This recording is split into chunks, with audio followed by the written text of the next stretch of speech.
Sımsıkı sarılacak, karışacak köklerimi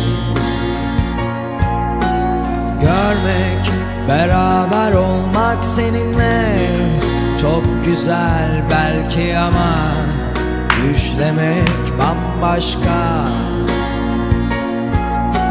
Tenin almış beyazlığını aydan, saçlarının rengi geceden, bundan geceye sevda.